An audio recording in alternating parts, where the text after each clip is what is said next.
एक पुराना गांव कुसुमपुर। चारों तरफ खेत, टूटी कच्ची सड़कें और रात होते ही ऐसा सन्नाटा कि जैसे हर चीज किसी डरावनी शक्ति के अधीन हो।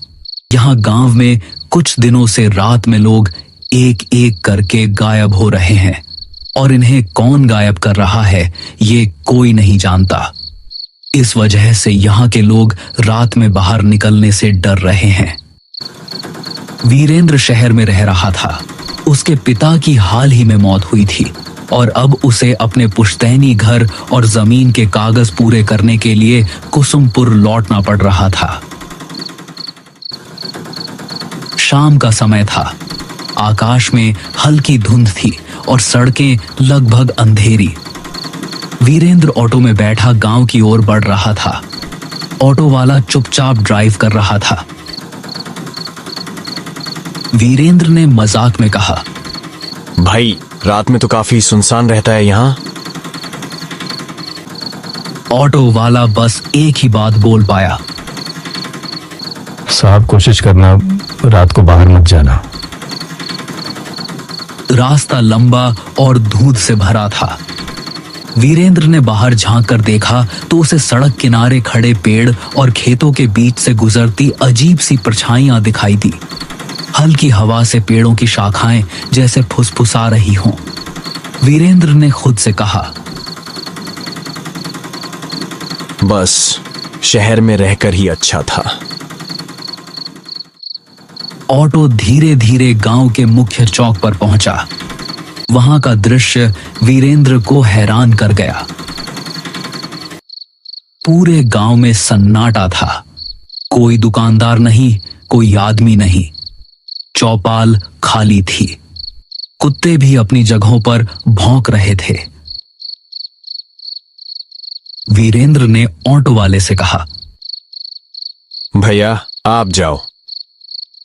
ऑटो वाला सिर हिलाकर चुपचाप वहां से चला गया। वीरेंद्र अपने पुराने घर की ओर बढ़ा। पुराने रास्ते, टूटी सीढ़ियां और जर्जर दीवारें उसे बचपन की याद दिला रही थीं। घर का दरवाजा अजीब तरह से बंद था। वहीं उसे अपनी बचपन की दोस्त मंजरी दिखाई दी। मंजरी अब अकेली रह रही थी। उसका चेहरा थका हुआ और डरावना लग रहा था। मंजरी ने धीरे से कहा, और वीरेंद्र इतने साल बाद कैसे हो? क्या हालचाल है? और यहाँ आना कैसे हुआ? हाँ मंजरी, मैं ठीक हूं। मैं बस अपनी पुश्तैनी जमीन का कुछ काम पूरा करने आया था। लेकिन यह बताओ, ये गांव में इतना सन्नाटा क्यों है? वीरेंद्र, हर रात यहाँ कोई ना कोई आदमी गायब हो जाता है। कोई आवाज नहीं, कोई निशान नहीं। बस सुबह जमीन पर एक काला निशान मिलता है, जैसे किसी ने उन्हें जला दिया हो। वीरेंद्र ने हंसकर कहा, मंजरी, ये सब मनगढ़ंत बातें हैं। गांव वाले डरावनी कहानियां बनाते हैं। अगर तुम इसे हल्के में लोगे तो शायद बाद में पछताओगे।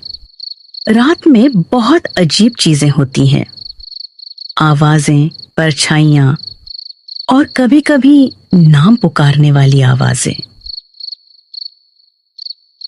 वीरेंद्र ने उसे शांत करने की कोशिश की, लेकिन उसके मन में डर बैठ गया। वह जानता था कि रात अब शुरू हो चुकी है और गांव का सन्नाटा धीरे धीरे उसे अपने घेरे में ले रहा है। रात गहरी होने लगी। वीरेंद्र घर के पुराने कमरे में बैठा धुंध से ढकी खिड़कियों के बाहर झांक रहा था। हर खिड़की पर अजीब सी परछाइयां गुजर रही थीं। कभी हवा में फुसफुसाहटें, कभी दीवारों के पीछे किसी का नाम पुकारना। वीरेंद्र ने सोचा, यह सब अजीब है, लेकिन उसके पास समय कम था। वो डरते डरते सोया। अगले दिन जमीन और घर के कागज कंप्लीट करने थे। वो धीरे धीरे गांव की गलियों में घूमना शुरू करता है। वहां हर घर का दरवाजा जल्दी बंद होता है, कोई बाहर नहीं दिखता, चौपाल बिल्कुल खाली। कुत्ते भी अजीब तरह से घूर रहे थे। वीरेंद्र ने महसूस किया कि जैसे हर कोई डर के साए में रह रहा हो। तभी उसे गांव का पुराना पंडित दिखाई दिया। पंडित बुजुर्ग और गंभीर थे।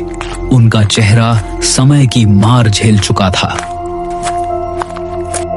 पंडित ने वीरेंद्र को देखते ही गंभीर स्वर में कहा, वीरेंद्र, तुम यहां क्या करने आए हो? पिताजी के जमीन के कागज पूरे करने, लेकिन ये सब अजीब क्यों है? यह गांव शापित है और यह श्राप उसी जमीन से जुड़ा है जो तुम्हारे परिवार की थी। वीरेंद्र हैरान रह गया। उसने पूछा, कैसा श्राप? तुम्हारे दादा ने इस जमीन पर एक मंदिर गिरवाया था। उस मंदिर में एक रक्षक की आत्मा थी जो गांव की रक्षा करती थी। जब मंदिर टूट गया, आत्मा कैद हो गई। अब यह हर रात किसी इंसान की आत्मा खींचती है ताकि अपनी कैद से मुक्त हो सके। वीरेंद्र ने पंडित की बातों को बड़ी गौर से सुना, लेकिन उसके भीतर डर बैठ चुका था। वीरेंद्र ने पंडित की बातों को सोचते हुए रात बिताई। आसपास के धुंध और आवाजें उसे लगातार परेशान कर रही थीं। दीवारों के पीछे फुसफुसाहटें, हवाओं में नाम पुकारने की आवाजें और खिड़कियों से गुजरती काले साए उसे मानसिक रूप से कमजोर कर रहे थे। अगले दिन वीरेंद्र ने तय किया कि वह उस जगह जाएगा जहां मंदिर था। उसे जानना था कि क्या सच में यह श्राप उसके परिवार की गलती का परिणाम है। वीरेंद्र, मत जाओ वहां, यह खतरनाक है। तुम्हें शायद बचकर नहीं निकल पाओगे। मुझे सच्चाई जाननी है। अब डर कोई काम नहीं आएगा। रात का समय था। पूरा गांव वीरेंद्र को रोकने की कोशिश कर रहा था, लेकिन वीरेंद्र ने हिम्मत दिखाते हुए आगे बढ़ना तय किया। वीरेंद्र उस जगह पहुंचा। चारों तरफ जली हुई मिट्टी, टूटी दीवारें और बीच में एक पुराना बुझा हुआ दिया पड़ा था।